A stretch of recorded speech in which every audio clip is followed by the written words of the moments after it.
Assalamualaikum warahmatullahi wabarakatuh. Berjumpa lagi dengan channel inspiratif yang selalu menceritakan kisah nyata, legenda dan cerita fiktif, yaitu channel Lintas Cerita.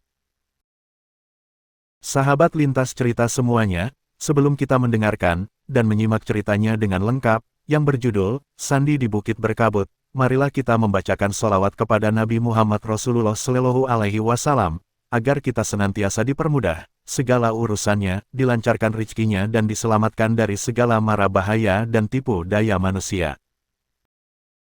Jangan lupa, agar channel ini cepat berkembang, mohon bantu di-share, di-like, komen dan subscribe ya.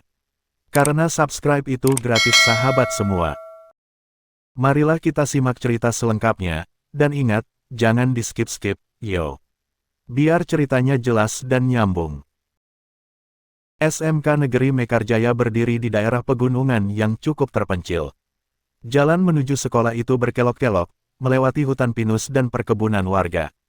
Meski jauh dari kota, sekolah ini dikenal luas karena prestasi tingkat kabupaten yang sering diraih, terutama di bidang pramuka. Di ruang kepala sekolah, Pak Hendra, kepala sekolah SMK Negeri Mekarjaya, sedang berbincang dengan para pembina. Pak Hendra, kegiatan pelantikan pramuka ini penting untuk pembentukan karakter. Pak Rahmat, pembina putra. Betul, Pak, anak-anak perlu belajar mandiri dan bertanggung jawab. Namun seorang pembina lain, Pak Surya, tampak mengernyit. Pak Surya, maaf, Pak, saya kurang setuju. Lokasinya terlalu terpencil, risiko terlalu besar, suasana hening. Bu Sari, pembina putri. Risiko memang ada, tapi dengan pengawasan ketat, justru anak-anak belajar menghadapi tantangan. Pak Hendra menatap satu persatu. Pak Hendra, kita tidak mendidik anak-anak untuk hidup di zona nyaman, kita didik mereka untuk siap menghadapi dunia. Pak Surya terdiam, meski raut wajahnya masih ragu.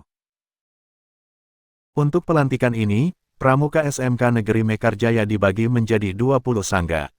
10 sangga putra, Sangga Soekarno, Sangga Hatta, Sangga Sudirman, Sangga Teuku Umar, Sangga Patimura, Sangga Diponegoro, Sangga Hasanuddin, Sangga Imam Bonjol, Sangga Ahmad Yani, Sangga Cut Nyadin, 10 Sangga Putri, Sangga Rakartini, Sangga Marta Kristina Tiahahu, Sangga Cut Nyadin Putri, Sangga Cut Mutia, Sangga Nyi Ageng Serang, Sangga Fatmawati, Sangga Malahayati, Sangga Laksamana Malahayati, Sangga SK Trimurti, Sangga Maria Walanda Maramis, Sangga SK Trimurti, Sangga Maria Walanda Maramis. Pemimpin Sangga Sudirman adalah Jakaria, siswa yang tegas dan bertanggung jawab.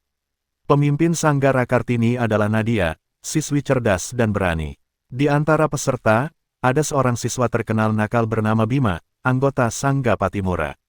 Keberangkatan dan awal masalah. Pagi hari, seluruh sangga berkumpul di lapangan.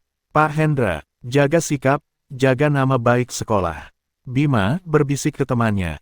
Ah, paling juga cuma capek-capekan. Bu Sari menegur, Bima, pramuka bukan main-main. Bima mendengus. Tapi tetap ikut. Kegiatan perkemahan sesampainya di lokasi perkebunan, semua sangga mendirikan tenda. Jakaria, Sangga Sudirman, kerja cepat dan rapi. Nadia, Sangga Kartini, kita tunjukkan kita bisa. Sementara itu, Bima mulai bertingkah. Bima, talinya begini aja. Tenda sangganya hampir roboh. Pak Rahmat, Bima, kalau kamu tidak serius, kamu membahayakan timmu. Bima terdiam, malu. Api unggun dan renungan malam hari. Api unggun dinyalakan. Bu Sari, pahlawan yang kalian gunakan sebagai nama sangga bukan sekadar nama. Mereka rela berkorban. Pak Surya mengamati dari jauh, masih terlihat ragu. Penjelajahan Sangga Pahlawan, ujian nyata di hutan larangan.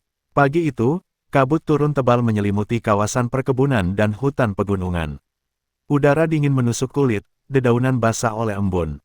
Seluruh sangga pahlawan bersiap untuk kegiatan penjelajahan.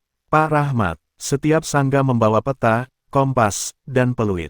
Ingat, ini bukan lomba cepat, tapi lomba cermat dan disiplin. Bu Sari, jika ada tanda bahaya, segera lapor. Jangan bertindak sendiri.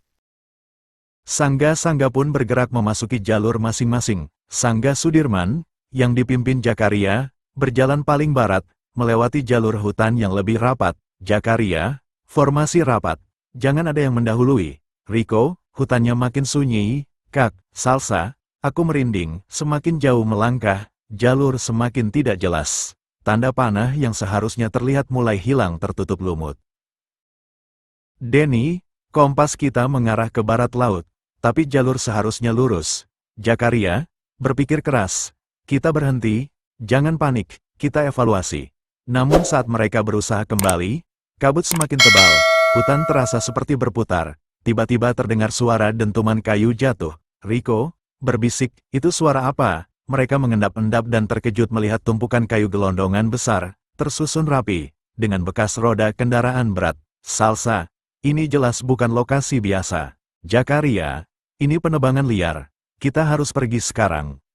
Namun belum sempat berbalik, suara langkah kaki terdengar cepat. Beberapa pria bertubuh besar muncul, membawa parang, linggis, dan senapan rakitan. Penebang liar 1, berhenti, jangan bergerak. Jakaria, tenang tapi tegas. Kami hanya siswa pramuka, kami tersesat. Salah satu penebang mendorong Jakaria keras.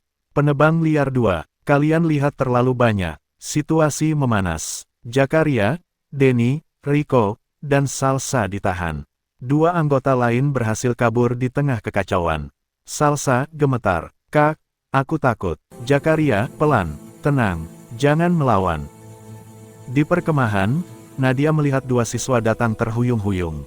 Nadia, kalian kenapa? Rama, Sangga Sudirman, ditangkap orang bersenjata. Suasana perkemahan langsung berubah mencekam. Pak Rahmat, semua tenang, ini darurat. Pak Surya terlihat pucat. Pak Surya, inilah yang saya khawatirkan. Pak Hendra, tegas. Bukan waktunya saling menyalahkan. Kita selamatkan anak-anak. Laporan segera dikirim. Polisi, TNI, dan warga setempat bergerak cepat. Malam turun, hutan berubah gelap dan dingin. Tim gabungan bergerak senyap. Komandan TNI, kita masuk dari 3 arah. Jangan ceroboh. Di dalam lokasi, para penebang liar menyadari kehadiran mereka. Penebang liar, mereka datang. Lawan, benturan pun tak terhindarkan. Beberapa penebang menyerang dengan parang dan kayu. Seorang anggota TNI terjatuh karena dikeroyok, namun bangkit kembali. TNI, jangan mundur, terjadi baku hantam, senjata tajam ditangkis, tubuh saling berbenturan. Para penebang mencoba melarikan diri, namun terkepung. Salah satu penebang melempar kayu besar. Denny, awas, kayu itu menghantam Riko, membuatnya terjatuh dan pingsan. Penyelamatan dan keheningan setelah badai hutan kembali sunyi, hanya terdengar napas berat dan suara radio. Tim medis, korban siswa segera ditangani. Nadia berlari mendekat. Nadia, menangis.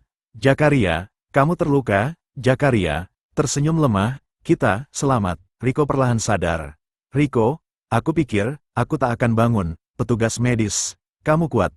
Tenang. Bima berdiri terpaku. Bima, selama ini aku anggap pramuka main-main. Ternyata ini soal nyawa. Di malam pelantikan, suasana haru menyelimuti perkemahan. Pak Rahmat, kalian telah melalui ujian yang tidak ada di buku. Bu Sari, kalian telah belajar arti keberanian sejati. Pak Surya, menunduk, saya keliru meragukan kalian. Api unggun menyala, menerangi wajah-wajah lelah namun bangga.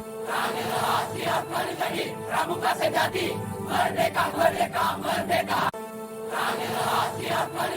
Pramuka sejati, merdeka, merdeka, merdeka. Kesimpulan cerita kegiatan pelantikan Pramuka SMK Negeri Mekarjaya membuktikan bahwa pendidikan karakter tidak hanya lahir dari ruang kelas, tetapi juga dari pengalaman nyata di alam. Melalui perkemahan dan penjelajahan yang penuh tantangan, para siswa belajar tentang kepemimpinan, keberanian, kerjasama, dan kepedulian terhadap lingkungan. Sahabat lintas cerita semuanya, demikianlah ini kami sajikan, semoga kita dapat mengambil hikmahnya. Mohon maaf apabila ada yang sama nama, gelar, jabaran dan tempat, ini hanya kebetulan saja. Semoga kita semua selalu ada dalam lindungan Allah Subhanahu wa Ta'ala. Amin ya Rabbal Alamin. Terima kasih atas perhatiannya. Sampai jumpa dan wassalamualaikum warahmatullahi wabarakatuh.